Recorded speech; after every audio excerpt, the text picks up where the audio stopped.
right? So audit of the consolidated financial statements, which is now called as the group audits. That means you're doing the audit of the group financial statements and not doing the audit of the standalone financial statements. Okay, right? So first we have to get the terminology right. Like, what is the terminology over here? It is the parent company, then the parent company auditor, then you have the components, then you have the component auditor.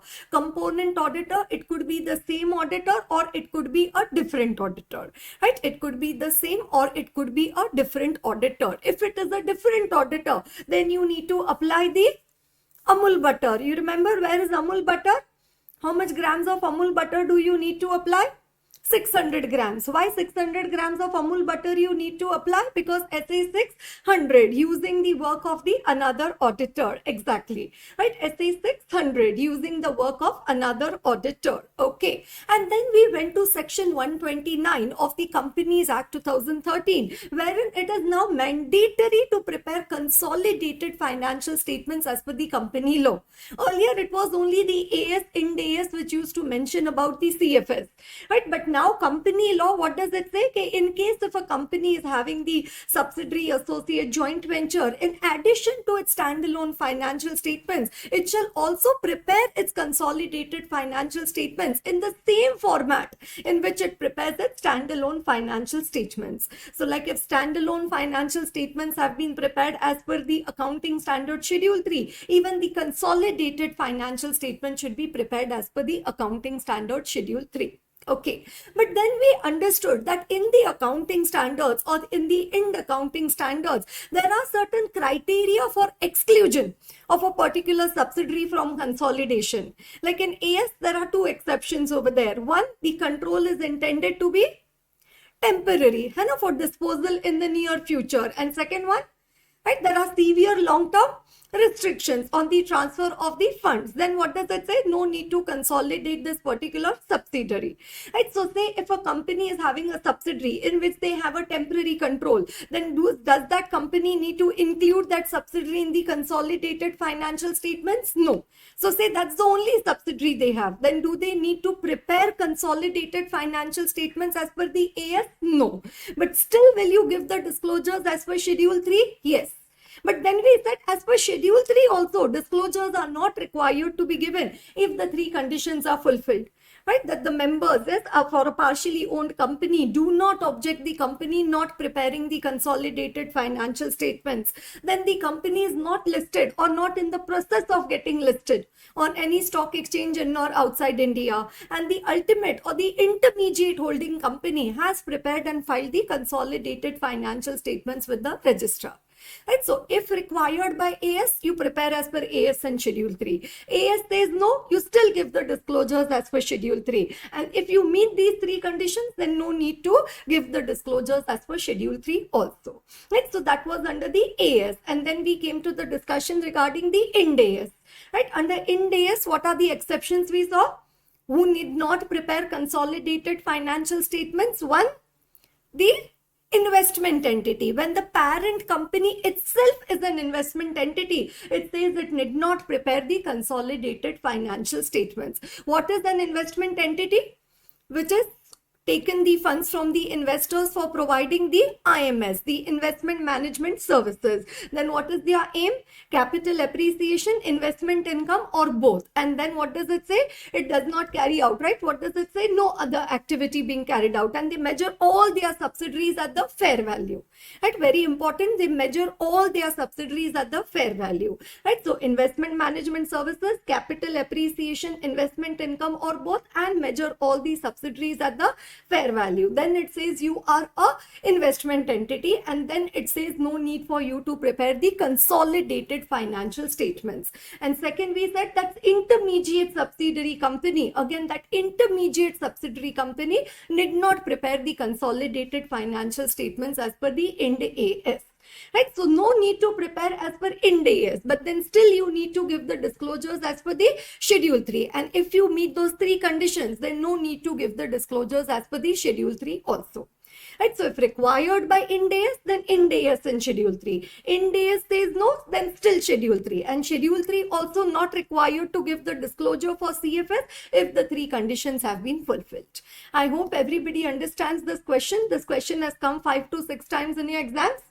Right, regarding the parent company has a subsidiary, but the investment is with an intention to dispose of in the near future. So we said you don't need to consolidate as per the AS 21, but you need to account for it as an investment as per AS 13.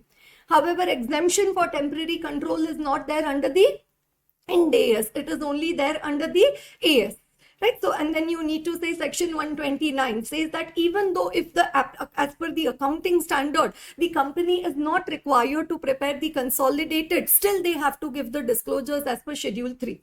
And then you say if the company is following AS, then it says only Schedule 3 disclosures. And if they are following the Ind AS, then they have to prepare the consolidated, because exemption for temporary control is not there under the Ind AS. Right? Temporary control and severe long-term restrictions on the transfer of the fund, that is there in case of the, right, that is there in case of the AS. It is not there in case of the Ind AS. Okay, right, so that was one part of the discussion. Okay, consolidated financial statements now mandatory under the Companies Act 2013. Okay, then after that we saw the responsibilities. We saw the responsibilities of the parent and the responsibilities of the auditor. What are the responsibilities of the parent? Yes, karta, right? The karta of the family. What is this responsibility? Identify all the components, identify the reportable segments, identify the related party transactions. After these three identification are done, then obtain the accurate, complete information from the components, then do the consolidation procedures, the consolidation adjustments, then harmonization of accounting policies and gap conversion in case of the foreign components. These are all the responsibilities of the parent, that is the management of the parent company. Right, then we talk about the responsibilities of the auditor to express an opinion on the true and fair view of the consolidated financial statements, then to check whether consolidated financial statements have been prepared in accordance with the AFRF, right? Then 143.1, 143.3 even applicable for the consolidated financial statements. And then after that we came to the audit considerations. Right, so this was responsibilities of the parent, responsibilities of the auditor. Then we came to the audit considerations. What are the two big concerns for the auditor? Two concerns, two considerations for the auditor. One, whether consolidation has been done in accordance with the AFRF. Absolutely right. Right, whether consolidation has been done in accordance with the AFRF. And second, whether few of the components have been audited by a component auditor. So in that case, you need to use the work of another auditor, SA 600. Right, then we talked about a retail question over there regarding the concept of materiality. Right, so again 2-3 times question we have seen on this one regarding the concept of materiality. So one, what does it say? Parent company auditor, you will determine the materiality for the group as a whole. Second, parent company auditor, you will determine the materiality for each component. Third, parent company auditor, you will determine whether any component is not material. Right, so materiality for the group, materiality for the component, and also any component which is not material. Then it says you also obtain the confirmation from the component auditors regarding their compliance with independence, statutory requirement, ethics, and so. And then what does it say? While the parent company auditor is considering the observation comments in the audit reports of the component auditor, should the parent company auditor apply the concept of materiality?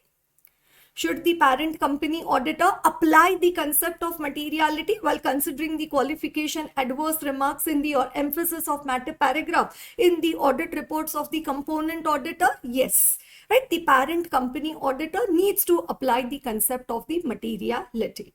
Right, so that is an important discussion over there regarding using the work of the component auditor. Right. Then after that, we came to auditing the consolidation. That is now actually we do the audit of the consolidated financial statements. But obviously to do an audit, first we need to plan. And in the planning, what is the first thing you need to do? You need to understand. What you need to understand? The group and the group account, group structure. Right, the group account is the group wide structure, the group wide controls which are there. Right, then understand the accounting policies. Are they uniform, or is any harmonization of accounting policies required? Right, so you understand the group, you understand the accounting policies. Then once understanding is over, now you determine the nature, timing and extent of the audit procedures based on the assessment of the RMM. Then you determine the extent to which you need to use the work of the component auditors. And finally, you need to coordinate the work to be performed. Right, coordinating the work to be performed. Okay, right, so that is planning and audit. So this has been asked as a separate question in your exams, planning and audit of the consolidated financial statements. Okay, right, then after the planning we came to the audit procedures, and in the audit procedures, what was our hero word over there? What was our, like a very important term over there for all the points in the audit procedures? It was the components, right? So completeness of the components, listing of the components, all components, exclusion of component, reason for exclusion of component, change in the status of component, right? So all points regarding the components. And then we also saw a retail question regarding the completeness of the components, right? To check whether all components have they been included or not. Right? Because what did I tell you? What is the style of the auditor? Directly ask, indirectly check. Right? You directly ask how many related parties, but will you also indirectly check? Yes. So you need to check for the completeness. So one, what you do, you review the prior year working papers, right? Then you review the parents' procedures to identify the components. Then you review the investments made during the year, the joint venture agreements entered during the year, the other arrangements made during the year, the minutes of the meeting, the shareholder register, statutory records, right? So these are all the records which can help you to check the completeness of the components. Right, then we talked about the company accounting standard rule and the company Ind AS rule. Then about the de facto control. Okay, though you are having only so much of the voting right, but unilaterally you are able to influence the decision making of the company. Right, then there are a lot of off-balance sheet entities, right, where the profits and sales of the company have been transferred. Right, so you need to check whether there is any de facto control. And then after that we talked about the consolidation adjustments and the no separate disclosures. What is this question regarding the no separate disclosures? Okay, these disclosures, though they are given in the standalone financial statements of the parent company and the components in the separate financial statements, when the consolidated financial statements are being prepared, that time these disclosures need not be given in the notes. What are the disclosures? Sources from where you issued the bonus shares, then how you utilized your unutilized money from the issue proceeds. No need to give it in the notes of the CFS, right? Then disclosures relating to the MSMED, then the statement of the investments, no need to give. Right, then the value of the imports on the CRF basis, then value of the imported raw material and the indigenous raw material, right? Then the expenditure in foreign currency, then the amounts remitted in foreign currency being the dividend being paid to the non-resident shareholders. And then after that, last one was the earnings in the foreign exchange, right? The earnings in the foreign exchange. It says these disclosures, though they are there in the separate standalone financial statements, they need not be included in the consolidated financial statements ka note. Okay, and then after that we came to the discussion regarding the consolidation adjustments. We had two types. What were the two types? PCA and CPCA. What is PCA? Permanent consolidation adjustments, and CPCA, the current period consolidation adjustments, right? Permanent consolidation adjustments which arise on the first occasion and any subsequent occasion when the consolidation is being done, right? How many permanent consolidation adjustments? Only two. and a goodwill or capital reserve arising on consolidation, and the equity attributable to the NCI. And then we talked about the verification, right? You need to check the calculations, the date, the pre-acquisition reserve, any acquisition, disposal of share, goodwill, capital reserve. It can be net off where it is permitted by the AFRF. Right, so that was regarding the permanent consolidation adjustments. Then we came to the discussion regarding the current period. Right, so for the period for which consolidation is being done, that time those adjustments are required to be made. That is why we call it as each occasion. Okay, every time you prepare consolidated, every time you may have to do these adjustments. Right, so what are the current period consolidation adjustments? You remember current period? We had prepared, groups over there. You remember? Yes. Yes, current period consolidation adjustments, intra-group profit, intra-group interest, intra-group indebtedness, and all this you need to eliminate. Right, then after that the harmonization of the accounting policies. Right, then after that what point we have is the harmonization of the accounting policies or the gap conversion in case of the foreign components. Okay, right, then after that we set the subsequent events between the date of the financial statements and the date of the audit report. Then different year ending dates, that the components year ending date is different. Right, then you need to perform procedures. The management needs to check for the significant event or transactions, right, after the date of the audit financial statements of the component and the date of the financial statements of the parent company. Right, then it says you need to check on the deferred tax which is coming on the intergroup profits, then also the deferred tax which is coming due to the timing differences, right, the temporary differences. Right, then any changes in the equity attributable to the NCI, and then last one is the impairment losses on the goodwill arising on the consolidation. Right, so that goodwill which has arose on consolidation, whether any impairment of the goodwill is to be recognized, right, any impairment losses on the goodwill arising on the consolidation. And then after the CPCA, we talk about the verification. Right, so again all these similar points, but only now you need to write down verify. Right, the elimination of intra-group transaction, then check whether the uniform accounting policies, if they are different accounting policies, then again, and it is not practicable to harmonize them, then whether the disclosure have been given in the notes. Right, so all that disclosures, like verification is required to be done. Okay, and then we came to the last part of the discussion in this chapter, which was regarding the reporting on consolidation. And under reporting on consolidation, how many heads did we have? How many heads? 5 heads, right? What were the 5 heads? When parent company auditor is the auditor of all the components. Second, when parent company auditor is not the auditor of all the components. Third one, the component has prepared its financial statements under a different accounting framework. Fourth one, the components have been audited under a different auditing framework. And the last one, few of the components are not audited. Right, few of the components have not been audited. Okay, right, so now first one, what is the first one over there? Parent company auditor is the auditor of all the components. What you do? Simply express an opinion on the true and fair view, right, of the consolidated financial statements. Situation 2, when parent company auditor is not the auditor of all the components, you will apply 600 gram of Amul butter. That means you will apply SA 600 using the work of another auditor. Now in your audit report, you will put a other matter paragraph. In that other matter paragraph, you will mention the total revenue, total assets, net cash inflow or outflow, the magnitude of portion which has been audited by the other auditor. And is this to be considered as a qualification in the audit report? No, it is to be considered as a clarification. We see in a question number 33, Badnaam and Company. Right, it is not to be put as a qualification. It is to be put in the other matter paragraph.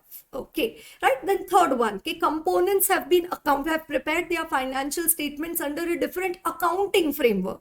Right, so now what does it say? First, the parent needs to do the conversion. Then as an auditor, you need to verify the conversion adjustments which have been done by the parent, right, by the management of the parent company. And then in case if there are any group accounting manual, then whether the policies as given under the group accounting manual have they been followed by the components, right? So that is different accounting framework. Then we had different auditing framework. What we need to check whether the different auditing framework, does it correspond to the generally accepted auditing standards in India. Okay, and last one, few of the components are not audited. So if they are not audited, we need to check whether that component which is not audited, is it material to the group or is it not material to the group. If it is material to the group, then 705. What is 705 over here? Limitation on scope. What is that? Qualified opinion or